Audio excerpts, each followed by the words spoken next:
how do you feel taking a look at the bracket where you guys are and kind of evaluating that whole thing? Well, I think obviously the first thing you look at is the double bye thing's a good thing. You don't know about the rest part, but I think when you're a top 4 seed in this league, that bodes well maybe for beyond this tournament.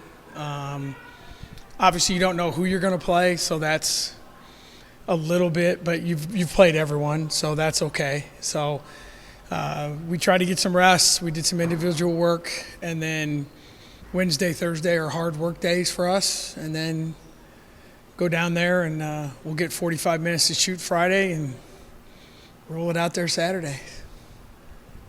I know that Coach Cullen, you might end up playing, made a point after complimenting you and talking about your long relationship that, boy, I really wish I got a shot at them at our place this year. Well, that might happen. I guess on paper you think it will happen. Yeah.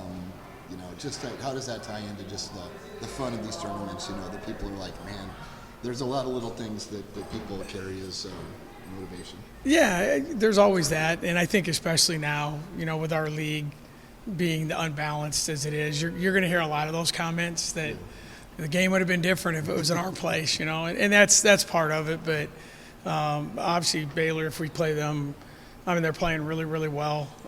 The last 5 games they've played at they started out great, had like a lot of teams, had a little bump in the middle, and we were probably part of that bump, and now they're probably playing as well as you can expect, and that's the thing about our league is, you're going to go into a quarterfinal game, and if it is Baylor, I think they're rated 17th in the country, and probably 7 of the 8 teams, if the bracket goes, are NCAA tournament teams, so it's kind of like a precursor to the NCAA tournament. So it'll be a great challenge whoever we play, but certainly on paper it looks like it should be Baylor. But we played them a long time ago, but it's still I think they're playing at a really high level, and hopefully we are too.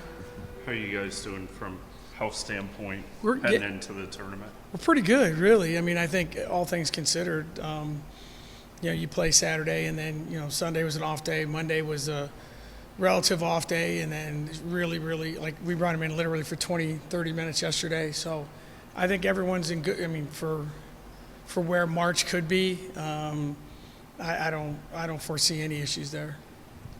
Hopefully that'll be the case. You're the defending champion, and I know it's a totally different team, obviously, but what's your fondest memory of winning that championship a year ago? Oh, wow. I think the fondest thing was just to see how everything kind of came together. It's the last time in Municipal Auditorium. It's such a hard thing to do. And I think it's just one of those things that was a team that, I think especially for Ash, great way for her to end her career here. But,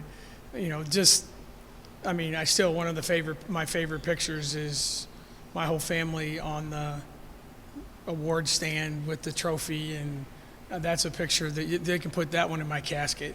I'll take that. I'll take that one with me. So that was probably it. John, is like, everyone has these kind of jobs, but this job is such a emotional, and everyone is so invested in it. So you get to share it with your family, you get to share it with your friends, and just to see the joy in the players after all that work, the confetti, all that kind of stuff. It's why you do it's why we do what we do, for those kind of moments.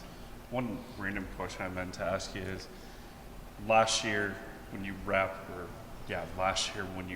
up the 5 freshmen signing, how did you do anything special to celebrate signing day? Because I know getting all 5 was a big accomplishment. They were 5 highly decorated players. Right. Anything special about signing day, I guess? I think we took the staff out to dinner and just kind of, tried to thank. I try as hard as I can, not just when you have to, but I try really hard to make sure our staff knows how much they're appreciated. And sometimes you have to celebrate a moment like that because it's a lot of work for all that stuff to come together. And so it was nothing crazy. It was just a culmination of a lot of work and trying to bring a lot of pieces together. And I think the idea of knowing that what those 5 brought to our program was something that we were excited about. Where'd you guys go? I can't remember now. Probably, I don't know. Wallabies or Probably, Hickory Park? probably Wallabies. Probably Wallabies or Antwise, probably. That night, though? Yeah, probably. Yeah, I think it was that night, or it might have been the next night because I think Deb had something going on. But yeah, we always try and do something like that a couple times a year. So it might have just been at our house. We're not real fancy. It might have just been pizza at the Fennellys. I don't know. Hard to remember. Looking back, pivotal point this season obviously is before the Troy game, word is out that Emily can come back. And I wonder just what that meant for you. Obviously, you're behind the scenes. You kind of know what she's building toward. What was the uncertainty like for you up until that point? Because not knowing when, or maybe even if, Yeah. she come back. No, I there was an if this year, and the uncertainty and the, I mean, she means so much to me that, like, you just want to protect her from herself.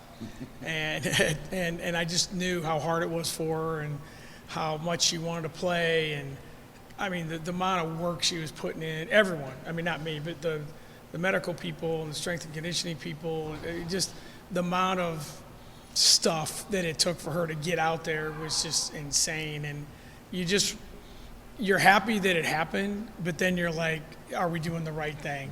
Is it fair to her to put her out there, not 100% Emily Ryan? And that's on me, that I've tried to protect her a lot, and sometimes to the detriment of her game probably, and not letting her do some things. But it was a cool moment, and I think you just hope that was all right. We're okay.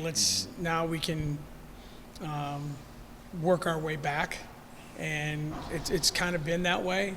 So far, so good. But yeah, it was a scary time for everyone. And I mean, literally, we discussed redshirting. We discussed a lot of things that weren't real pleasant, and she wanted to give it a shot. And at the end of the day, it was her call. And I kind of encouraged a few other things at times, but at the end of the day, it was her decision. She wanted to try it, and she's like, Coach, if it's 10 games, I want to play 10 games. I don't want a red shirt. So that was the plan we went with, and all the people that have worked behind the scenes have done an amazing job. How helpful was it that the freshmen had to navigate together, playing without her through, Yeah. certainly highs and lows? No, there was a lot of highs and lows. I mean, especially early, our schedule, you schedule way before you know what your roster is about. That's the great thing, or that's the bad thing about the portal, I guess, and injuries. So, we play the in-state games that are all hard, and we go to a tournament that didn't turn out the way it was supposed to, and we get 2 teams that are going to be in the NCAA tournament, and Vanderbilt and Syracuse, and you're doing it without Emily. And so it's like, yeah, those guys, it didn't go great, but they had to learn. And I do think, and I keep going back to the same thing with them, I think their connection as the 5 really did help each other. They celebrated each other's successes, but I think they were there to support each other when it wasn't going well, because we just didn't have a whole lot of experience anywhere. And Hannah was new, and Nellie's new, and Emily's not playing, and so it was a hard start, but they never felt sorry for themselves. I guess we didn't let them feel sorry for themselves, but I do think their personal connection helped a lot. It's one thing for Audie to make the all-freshman team, but for her to be first team all-conference as a freshman, how amazed are you that she was able to accomplish something like that? I'll tell you, that's one of the more amazing things that's happened in my time here. This is, and when you look at the fact that we added teams, so there's more players, more good players, and the idea that she not only came in and contributed as a freshman, she's viewed as one of the better players in our league, and just an amazing accomplishment. I don't know that anyone saw that coming. I really don't, but she just kept getting better and better, and I don't think anyone would disagree that that she should have been a first-team all-conference player. And this is a league with good players. It's a league with a lot of great freshman players. And that's a great honor for her, and hopefully one that motivates her to be even better. And, you know, there are not many players that can say they're a freshman first-team all-conference player, but more importantly, there's not a lot of players that can say they were first-team all-conference 4 years in a row. So, you know, there's a lot of things ahead of her, and hopefully she'll want to challenge herself to get there.